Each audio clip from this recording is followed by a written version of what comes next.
So, quick little thing that I forgot to post about. So, now that that thing is done with the, well, wire melting blowout because I didn't unplug the battery, I am going to try and do this. So, my plan now is I got a relay connector for a Datsun. Sadly, the one I got sent, I didn't, at the time when I bought it, didn't have the disclaimer that it was for a 79, not an 80, or a 79 to 80, not an 81 through 83. Mine's an 81.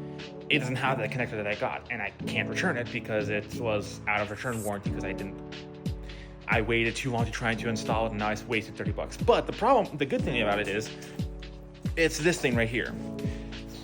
Funnily enough, it wasn't manufactured the best. What I need to do is I need to try and get either the connectors out of this, or what I am doing is I got some like Napa connectors here, and I am just doing this where I'm using the original OEM plug, which is these ones here, the original connectors. I'm unplugging them, rewiring them to a new wire using these connectors because these connectors fit here and have just enough room to fit into this connector, and just manually doing individual wire connectors on it. So I'm gonna update you guys when I'm done, and then I'm gonna rewire the connector again because the relay connector, I'm gonna rewire that wire, make sure it isn't broken or anything that actually is good, and I'll get back to you guys after I'm done. Another thing I might have kind of noticed is if it actually focuses on the actual connector, not the, there we go, is that this connector was really corroded on the top end there. So I kind of split it open, cleaned it off. That actually might be part of the cause as to why these connectors aren't really the best, is because there's corrosion on these ends. But even then, I doubt it. The wires are inside of there. There's not really much to get in, but we'll rewire it and see how it goes. Hopefully wish for the best. So, good news and bad news. So, good news, I'll start off with that first. So I rewired the entire thing, this entire connector board, as you can see here. I have rewired everything, so everything is now individually wired. I have the connectors that go inside of there, so I am no longer using this connector here that was the stock one. So the gauge wire is a little bit bigger.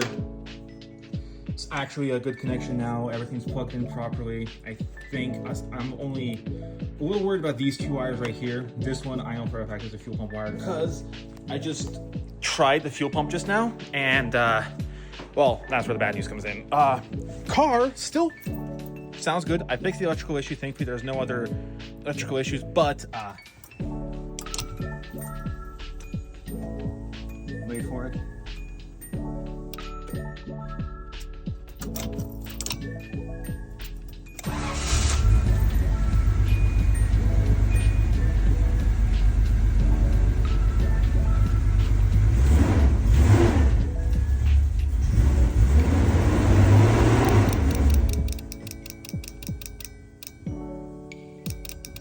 There it is.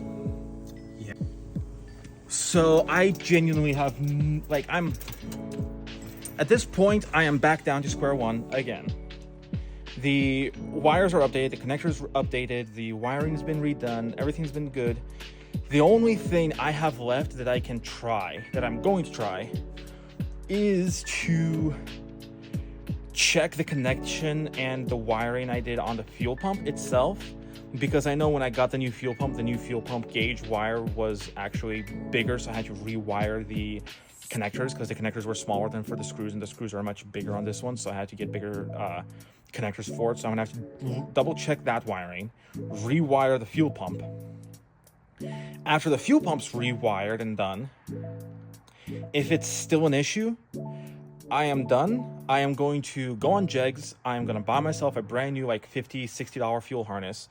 I am going to completely rewire from scratch, like brand new wiring from the fuel pump to the battery to the motor, because at that point there is probably a break somewhere in the wiring, or the fuse is outdated, or the connector or something in the wiring that I don't know or have the ability to find out is broken, that is either fixable and I don't know how to fix it, or somewhere where I just don't see it, and it will just be easier to just spend $50 on a brand new fuel pump wire harness and then just rewire everything with the brand new wiring for the fuel pump, just so that the fuel pump works, because the car wants to run. The car runs decently well. I need a new distributor for it because the distributor is a bit of an issue, but the reason it is having this issue is because of the fuel pump and the fuel pump wiring, and I just don't know how to get it done. So yeah, a lot of headaches today, a lot of progress made.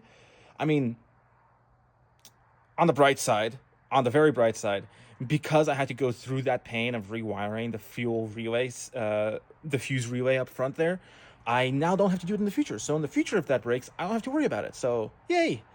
But anyways, I am done for the day, and I will post next time I finish. So yeah.